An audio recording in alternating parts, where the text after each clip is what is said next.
Kris, with about 2.5 weeks as head coach, it's been a brief time to see the way that Connor McDavid plays, but especially as of late, what have you observed about how he's been performing?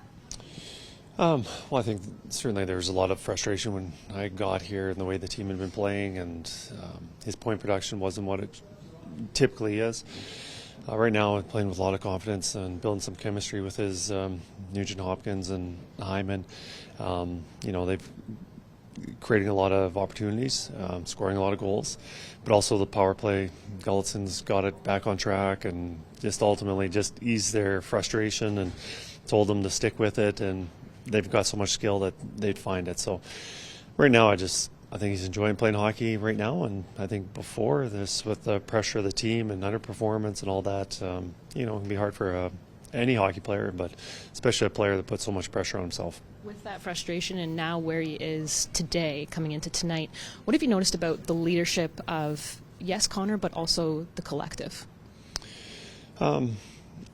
It's tough for me to really evaluate that. It's been such a short time, but, I think the work ethic's been there, the attitude's been great. I think there's been a lot of assurances, like the other night against Vegas on the bench. Obviously, I thought we played a really good third period. Unfortunately, we make a couple mistakes, and they tie it up. And guys on the bench were very optimistic, very positive about, let's stick with it, let's stay with our game, we'll get these 2 points. Certainly, that's what you need from your team, because there's going to be ups and downs, and other teams are going to be having their pushes, and you just got to ultimately stick with your game plan. Kris, what are the tactical priorities you've tried to implement since taking over to turn the ship around? Well, I think every coach knows the importance of playing good team defense. You got to be able to keep the puck out of your net, and that's through the penalty kill, 5-on-5 play. I think for the defensive zone, we've tightened some things up or addressed some things. Hasn't changed very much, but we just wanted to really put a lot of emphasis on our line rush coverage, on not giving up scoring chances. 40-45% of goals 5-on-5 come off the rush, and we as a group need to change some things and just know our roles and make better decisions. And it's only been a short sample, so we're still working on that, but I think that's been the biggest and point of emphasis for me. Kris, what have you seen from a guy like Sam Gagner, who obviously worked really hard just to get back to playing shape after the off-season surgeries, and really well-respected veteran in the league, and he comes in the lineup the other night and scores and has that great debut with a few weeks back with Edmonton? Yeah, no, Sam's been great for us, and there's been a couple games where he came out, but we're starting to get guys healthy. We've got Brown coming back, Janmark coming back. But, to see him get that goal the other night, we're very happy for him. The bench was really excited. But I see a player that makes other players smarter. He's maybe not as fast as he used to be, but, he can still shoot the puck. He can score. All the goals I see in practice, he's probably the leading goal scorer. He shoots to score. But ultimately, he knows the positional play. He reads it really well. But I think he can also play with smart hockey players, just because he can find them and get them the puck. As a new coach in the league, is there a balance of implementing the systems you want to play with, but not putting too much change right away? Yeah, no, absolutely. There's things that I need to change. Just the vocabulary that I use with the players. I might have a term for something that I've always used, and I don't want to use that term if they're not familiar with it. So I'm trying to learn what they call something, whether it's a breakout play or a face-off, whatever it is. But then also,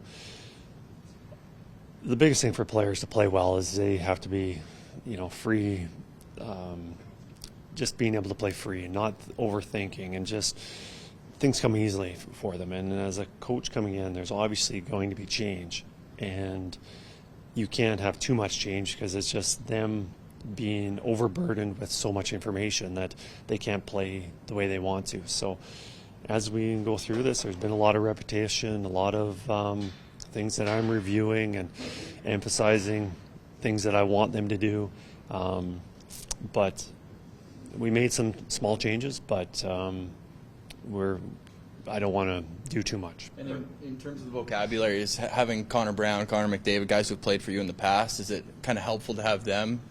No, that was so long ago. All my vocabulary's changed since then. So no, it's mostly the things that I've used lately and coming in. And sometimes before a meeting, I'll review it with the assistant coaches, and I'll say, all right, what do you guys call this, and what would you say to this, and then also with system stuff, there's things that I would like to do or I've typically done, but in my opinion, maybe if I change it, it might improve our team 0.5%. Well, am I going to really have the players thinking about making a change and all the other factors?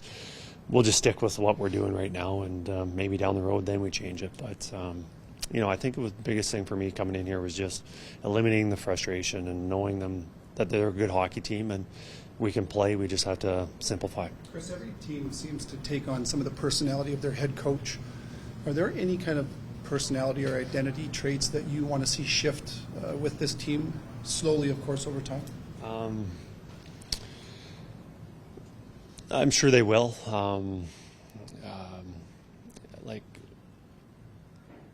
That's kind of difficult. As a coach, you always have an idea how your team's going to play, and but that always changes a little bit with your personnel. And I think of certainly early in my coaching career, I saw myself as a defensive coach, and 100% I spent probably 80-90% on looking at the defensive aspects of the game, the details, and through the years I've certainly changed and looked at it more offensively. But I think as a coach, you always have to coach to what you have.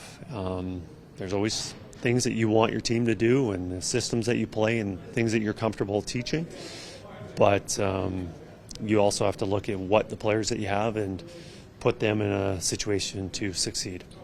Kris, Mark Stewart played several years here. You tasked him with penalty killing. It's at 92%. What is, how's that adjustment going with him? I mean, obviously you're getting some results, but what are you seeing out of the PK right now? Well, I think a lot of it has to do with the way we're playing 5-on-5. We're moving our feet, we're checking, we've got good sticks, good angles. Good penalty kill obviously has to do with good goaltending. I think we've been getting good goaltending on the penalty kill.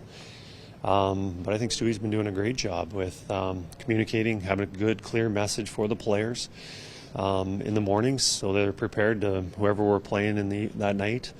But another thing we've changed is just having pairs, just regular pairs, guys who know who they're going to be with, so they can read and react off each other, and it just makes it so much easier for the group, especially with the guys who are on the ice. And we got Janmark and Brown, who were initially out at the beginning when I came here, just that they were hurt.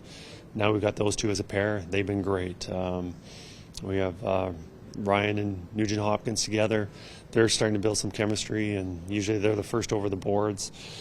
And then Fogle and McLeod, round out our top six on the penalty kill. But I feel that each night when we have our 12 forwards, probably 10 of them we'd feel comfortable killing on a regular basis. But we wanted to give some ownership to those guys, and they've been doing a really good job. Kris, the focus is on your own team, but what have you learned about the Jets on the pre-scout? Fast, a lot of skill. They're certainly on their top two lines. Defensemen like to get up in the play, especially Morrissey. And obviously, we got to work to get our goals because they've got a pretty good guy in net there. So, I don't know. I think most of my focus through our pre-scouts has certainly been about the Edmonton Oilers, trying to get our team together, and we'll touch on what the opposition is doing right now. And, I think ultimately Winnipeg's a really good 5-on-5 team, and you look at the scoring through their four lines that we're going to need our depth tonight playing well. What's the best piece of advice you got before taking the job? I don't think I had any time to get any advice from anyone just because it was so fast. It was more a lot of congratulations. But, I go back to my first time I got a good job as a head coach in the Western Hockey League, and the previous coach that I was working with, who was moving to go to the American League, Mark Hollick, just said, just be yourself, and if you try and coach the way I was doing, players will see through it, and you just do it the way you feel that you have to do it.